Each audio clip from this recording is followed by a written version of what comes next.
vamos a pedir a un compañero histórico del movimiento Evita y de las luchas populares, como el compañero Eddie Binstock, que siga con este panel.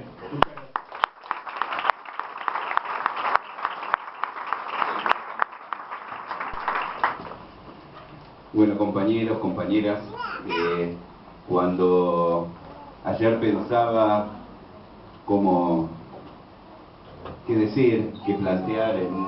en un panel, que me imaginaba que tenemos miradas comunes, pensamientos comunes sobre lo que entendemos por los derechos humanos para construir esta Secretaría de Derechos Humanos, pensé en tomar como ordenador la invitación que de alguna forma está reflejada en este video, y me traje la carta abierta a la Junta Militar de Rodolfo Walsh, que aquí en el inicio de la película se plantea cuál es su el inicio de ese texto, y obviamente no la voy a leer, pero sí quiero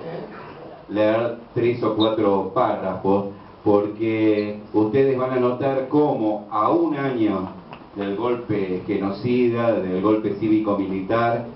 que se dio el 24 de marzo del 76, exactamente un año después, la visión bastante integral, bastante compleja y completa que tenía ese escritor, ese periodista y ese militante político que murió combatiendo, asesinado por la dictadura, como se marcó aquí, en el cruce de la calle San Juan y Entre Ríos. En ese momento había salido para repartir la carta a la dictadura militar. Y yo marqué, bueno, el inicio, que no lo voy a repetir porque ya fue planteado ahí, pero en el punto 2 él habla y dice que hubo, en ese momento está viendo, hace un año que está el golpe de Estado, y habla de 15.000 desaparecidos, 10.000 presos, 4.000 muertos, decenas de miles de desterrados. Son la cifra desnuda de ese terror. Quiere decir que en ese momento tenía una magnitud importante de lo que venía sucediendo, y después, no me voy a extender, relata los hechos, datos, acontecimientos, enfrentamientos, asesinatos, torturas, y después en el punto 5 sigue Rodolfo Walsh y dice: estos hechos que sacuden la conciencia del mundo civilizado no son, sin embargo, los que mayores sufrimientos han traído al pueblo argentino, ni las peores violaciones de los derechos humanos en que ustedes incurren. En la política económica de este gobierno debe buscarse no solo la explicación de sus crímenes, sino una atrocidad mayor que castiga a millones de seres humanos con la miseria planificada. Algo que nosotros empezamos a plantear desde hace varios años como fuerza política, pero que estamos felices de que el conjunto de los organismos de derechos humanos lo vienen planteando, que es esta denuncia cívico-militar y de la complicidad de las corporaciones económicas en el golpe. Me parece que es importante ver cómo a un año del golpe Rodolfo Walsh lo describía y decía: en un año se ha reducido a ustedes el salario real de los trabajadores al 40% y disminuido su participación al 30% del producto. Y así sigue Rodolfo Walsh, y habla de que el Estado en estos momentos era un Estado que se atrofia, un Estado que se disolvía, un Estado en la anemia. Sin embargo, denuncia que han tomado 4.000 plazas nuevas de agentes de la Policía Federal, 12.000 de la provincia de Buenos Aires, con sueldos que duplican al de un obrero industrial. Es decir, venía relatando paulatinamente todo aquello que venía sucediendo y describía con claridad, reitero, a un año del golpe de Estado, lo que era el proyecto económico, el modelo de país, que era la destrucción de millones de compatriotas, y para lo cual había que matar, asesinar, no solamente a una generación, sino desmantelar a lo que era la conciencia del pueblo argentino, a su clase trabajadora. Y termina diciendo: estas son las reflexiones que en el primer aniversario de su infausto gobierno he querido hacer llegar a los miembros de esa Junta, sin esperanza de ser escuchado, con la certeza de ser perseguido, pero fiel al compromiso que asumí hace muchos años de dar testimonio en momentos difíciles. Y yo creo que este es el mejor ejemplo que nos da Rodolfo Walsh, porque esto es el que nos marca como militantes, para seguir dando testimonio sobre los momentos difíciles y en los momentos no tan difíciles, y es fundamentalmente, y acá está lleno de militantes, es el compromiso militante que llevamos adelante todos los días de nuestra vida, y ese es el mejor testimonio. En segundo lugar, quería mencionar, que acá ya fue claramente explicitado y aparte lo vimos en el discurso, lo que Néstor hace 10 años, 27 años después del asesinato de Rodolfo Walsh, en la ESMA planteaba en su discurso, que no era solo un discurso, porque habría en ese momento el fin de la impunidad, porque habría no solamente la apertura de los juicios que se venían desarrollando con los juicios de la verdad anteriormente, y que él, con la derogación de las leyes de impunidad, abría la perspectiva de esos juicios,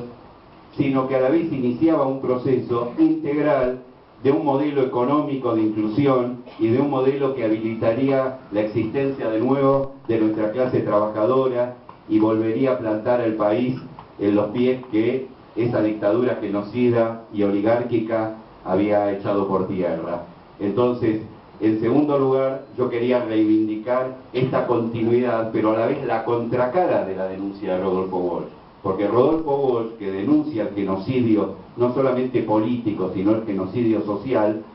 Néstor Kirchner, 27 años después de ese acontecimiento, viene a plantear justamente la contracara, y lo que ayer en un momento plantea Zanini cuando dice que es un puente entre dos generaciones, entre dos tiempos, entre el tiempo de esa generación a la cual algunos de los que estamos acá pertenecemos, y esta otra generación que Edu, que Leo y que otros compañeros acá representan, que es ese puente que de alguna forma el kirchnerismo hizo posible en esta transformación, en este cambio, donde yo creo que, hablando de derechos humanos, Néstor Kirchner podríamos decir que fue el gran restaurador de derechos.